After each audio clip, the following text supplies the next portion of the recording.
Good morning students. देखिए, हमने आपके 3 वीडियो में पहली वीडियो में आपके लिए तत्वों के प्रतीक, उनके नाम और उनके परमाणु क्रमांक लिखाए थे। दूसरी वीडियो में हमने आपके लिए विभिन्न यौगिकों के अणुसूत्र और उनके रासायनिक नाम को आपके लिए बताया था। तीसरी वीडियो में हमने आपके लिए कुछ रासायनिक समीकरण बनाना समझाया था, साथ में अम्ल, क्षार, लवण के बारे में कुछ सामान्य जानकारी भी आपके लिए साझा की थी। आज हम आपके सिलेबस का पहला पार्ट फसल उत्पादन एवं प्रबंधन प्रारंभ कर रहे हैं। देखिए, जो फर्स्ट लेसन है फसल उत्पादन एवं प्रबंधन, आप पाठ के नाम से ही समझ रहे होंगे। फसल मतलब अपन यहां पर इस पाठ में फसल के बारे में पढ़ेंगे, फसल के बारे में यहां पर अध्ययन करेंगे, कृषि के बारे में कुछ बातें करेंगे इस पाठ के अंतर्गत। देखिए, अपन का जो भारत जो देश है वो कृषि प्रधान देश है। भारत कैसा देश है? कृषि प्रधान देश है। अर्थात भारत के अधिकतर भूभाग पर कृषि की जाती है, खेती की जाती है। भारत के अधिकतर भूभाग पर क्या की जाती है? खेती की जाती है। भारत में अनेक प्रकार की फसलें उगाई जाती हैं। उन फसलों में अपन बात करें, गेहूं है, चावल है, ज्वार है, मक्का है, सरसों है और भी अनेक प्रकार की यहां पर फसलों का उत्पादन किया जाता है। भारत देश इन फसलों के माध्यम से काफी आर्थिक रूप से मजबूत होता है, क्योंकि इन फसलों को, अनाज को दूसरे देशों के लिए वो निर्यात करता है, जिससे उसके लिए पैसा प्राप्त होता है। तो भारत देश के अधिकांश भूभाग पर खेती की जाती है।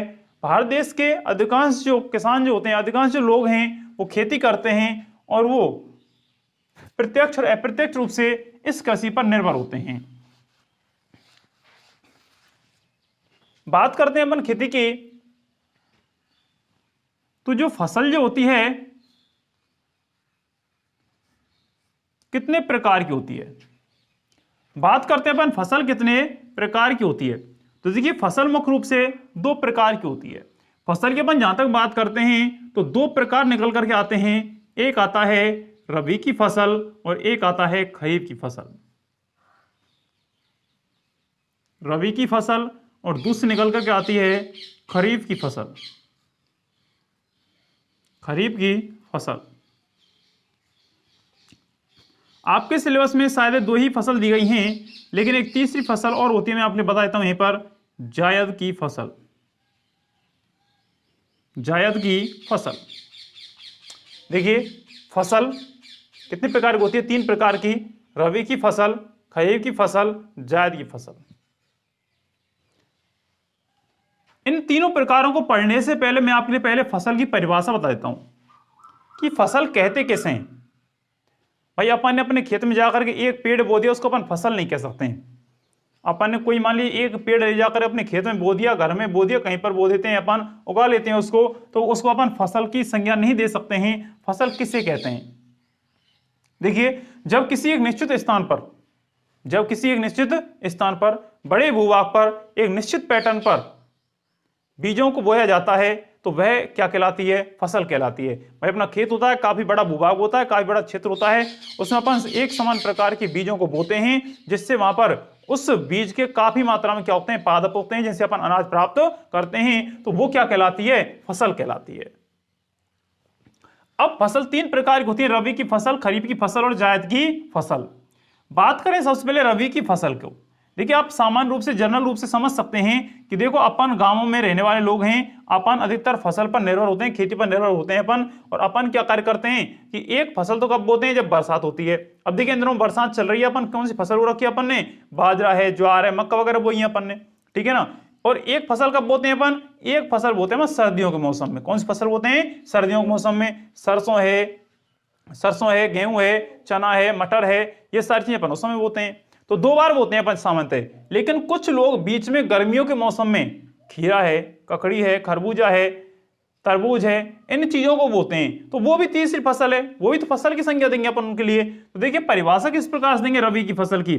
ऐसी फसल जिसे सर्दियों के मौसम में बोया जाता है या सर्दी की ऋतु में बोया जाता है, वो फसल कौन सी होती है? खरीफ की फसल होती है। ऐसी फसल जिसे हम सर्दियों के मौसम बोते हैं, सर्दियों की ऋतु में बोते हैं, वो फसल कौन सी होती है? रबी की फसल कहते हैं उसे, रबी की फसल होती है। यह फसल जो होती है अक्टूबर के महीने में बोई जाती है अधिकतर। कब बोई जाती है? अक्टूबर के महीने में बोई जाती है और इसे मार्च अप्रैल में काट लिया जाता है। कब काटते हैं इसको? मार्च अप्रैल में काट लेते हैं। देखिए इस फसल को कभी कभी सितंबर के लास्ट में बो देते हैं, अधिकतर अक्टूबर में बोई जाती है, अक्टूबर के महीने में बोते हैं और मार्च या अप्रैल में इसको काट लिया जाता है। तो रबी की जो फसल होती है इसमें फसलें आती हैं मुख्य रूप से गेहूं, सरसों, जौ, चना, मटर आदि। दूसरी आती है खरीफ की फसल। देखिए खरीफ की फसल को वर्षा के मौसम में बोया जाता है। जब बरसात होती है तो बरसात होने पर इस फसल को अपन बोते हैं खरीफ फसल को। इस फसल को हम सामान्यतः मई जून के महीने में बोते हैं। कब बोते हैं? मई जून के महीने में इसको बोया जाता है। मई में बो जाती है लास्ट में, मई के अंत में और जून के शुरुआत में इस फसल को अपन बो देते हैं। अधिकतर ये जो फसल होती है वो वर्षा पर निर्भर करती है। जब बरसात होगी उसी समय इस फसल को बोया जाता है और ये फसल एट लास्ट अगस्त या सितंबर में कट जाती है। अगस्त के लास्ट में नहीं, अधिकतर इसे सितंबर में काटा जाता है। फसल के अंतर्गत आते हैं बाजरा, ज्वार, मक्का, मूंग, उड़द आदि। ये सभी आते हैं खरीफ की फसल के अंतर्गत। फसल रह जाती है जायद की फसल। ऐसी फसल जिसे गर्मियों के मौसम में बोया जाता है। कब बोते हैं? गर्मियों के मौसम में बोई जाती है। वो फसल कौन सी होती है? जायद की फसल होती है, जैसे कि ककड़ी, तरबूज, खरबूजा, खीरा आदि। ये सभी फसलें किसमें आती हैं? जायद की फसलों के अंतर्गत आती हैं।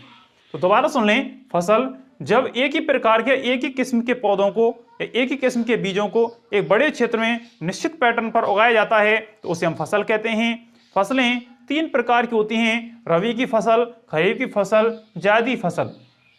रबी की फसल जिस सर्दियों के मौसम में बोया जाता है वो रबी की फसल कहलाती है। जैसे कि इस फसल को सामान्यतः अक्टूबर के महीने में बोते हैं और इसे मार्च या अप्रैल में पक करके तैयार हो जाती है। उस समय इस फसल को काट लिया जाता है। इसमें आती हैं गेहूं की फसल, सरसों की फसल, जौ है, चना है, मटर है और भी कई प्रकार की फसलें इसमें आती हैं। नेक्स्ट आता है खरीफ की फसल। खरीफ की फसल सामान्यतः वर्षा ऋतु में बोई जाती है। मई या जून के समथिंग बोई जाती है, मई के लास्ट में या जून के शुरुआत में या जून में कभी बो देते हैं इसको अपन जब बरसात हो जाती है, और इसे सितंबर के महीने में काट लिया जाता है। इसमें आती हैं ज्वार है, बाजरा है, मक्का है, मूंग है, उड़द है। ये सभी फसलें किसमें आती हैं? खरीफ की फसलों में आती हैं। एक आती हैं जायद की फसलें। ये इस फसल को गर्मियों के मौसम में बोते हैं और इसमें फसल आती है ककड़ी है, तरबूज है, खरबूजा है और खीरा है। ये सभी फसलें किसमें आती हैं? जायद की फसलों में आती हैं। ये थी आपकी फसलों के बारे में। देखिए फसल हो गई, चलो फसलों के प्रकार हो गए, लेकिन फसल उत्पादन करने के लिए, फसल को पैदा करने के लिए, अच्छा अनाज उत्पादन के लिए हमें कुछ कृषि पद्धतियां अपनानी पड़ती हैं। कुछ कृषि पद्धतियां अपनानी पड़ती हैं। किसान अपने खेतों में अच्छा अनाज उत्पादन करने के लिए, उसके खेतों में अच्छा अनाज पैदा हो, अच्छा उत्पादन हो, इसलिए वो अच्छे से खेतों की तैयारी करता है, उनकी सिंचाई करता है, खाद और उर्वरक देता है और लास्ट में कटाई कर करके उनसे वो अनाज पैदा करता है। तो इन सब कार्यों को करने के लिए, फसल का उत्पादन करने के लिए कुछ कृषि के चरण होते हैं, उन कृषि के चरणों से गुजरना पड़ता है। अब किसान खेती का करने के लिए, फसल उत्पादन करने के लिए किन किन चरणों से होकर के गुजरता है, वो सभी चरण कृषि की पद्धतियों के अंतर्गत आती हैं। और उसी चरण में सबसे पहला चरण है मिट्टी तैयार करना। पहला चरण कौन सा है? मिट्टी तैयार करना। मिट्टी तैयार करना। इस मिट्टी तैयार करने को अपन लिख सकते हैं जुताई। क्या कह सकते हैं? जुताई। देखिए, अपन ने पिछली फसल को काट लिया। पिछली फसल को काटने के पश्चात हमारी जो भूमि जो होती है, मिट्टी जो होती है खेतों की, वो जम जाती है। खेतों की मिट्टी कठोर हो जाती है। अगला बीज बोने से पहले, अगला फसल का उत्पादन करने से पहले हम क्या कार्य करते हैं? अपने खेतों को तैयार करते हैं, मिट्टी को तैयार करते हैं। अब मिट्टी को तैयार कैसे करते हैं? तो मिट्टी को तैयार करने के लिए हम खेतों की क्या करवाते हैं? जुताई करवाते हैं। क्या करवाते हैं? खेतों की जुताई करवाते हैं। अब खेतों की जो जुताई की जाती है, ये खेतों की जुताई दो तरीके से की जाती है। एक तो की जाती है पारंपरिक तरीके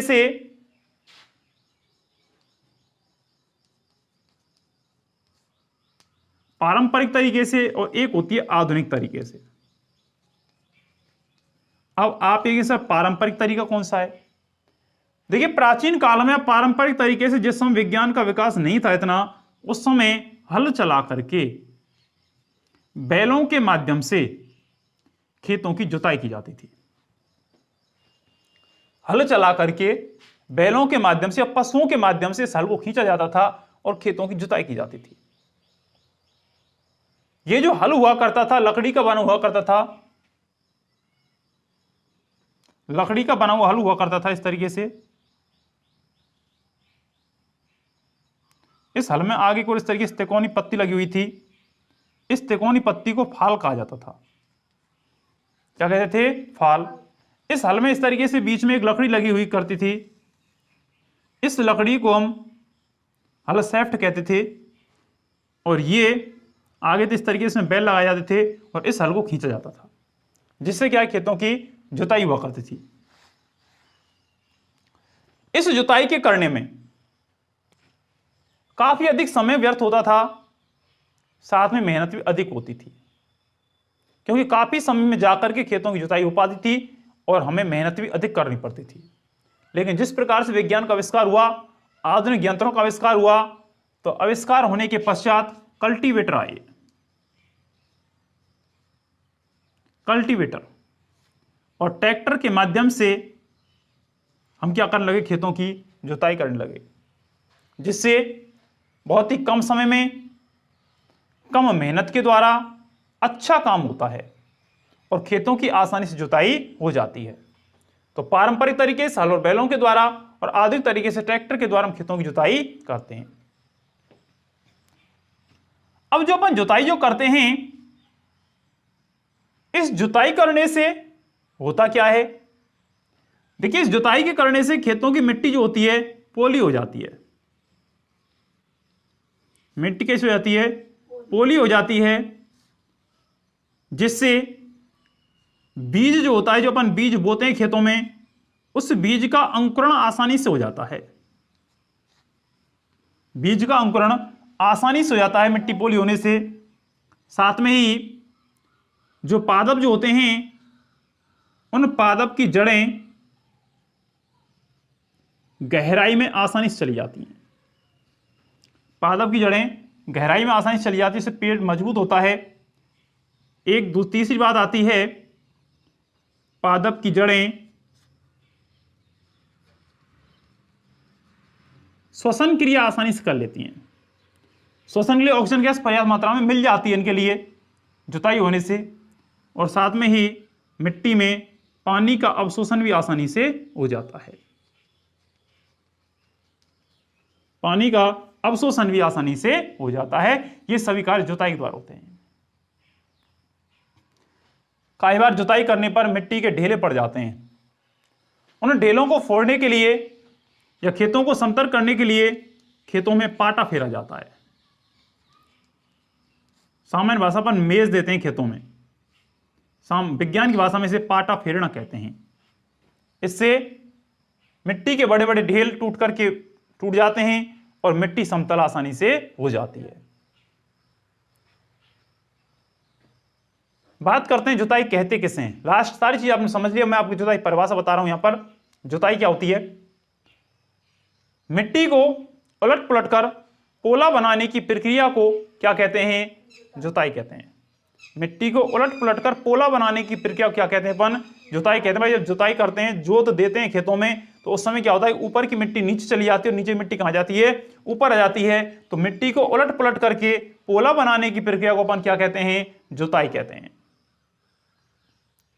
यह था आपका पहला पॉइंट मिट्टी तैयार करने का। दूसरी पद्धति आती है इसमें बुआई। बुवाई बुवाई के बारे में हम कल अध्ययन करेंगे। आज के लिए इतना ही बहुत, धन्यवाद।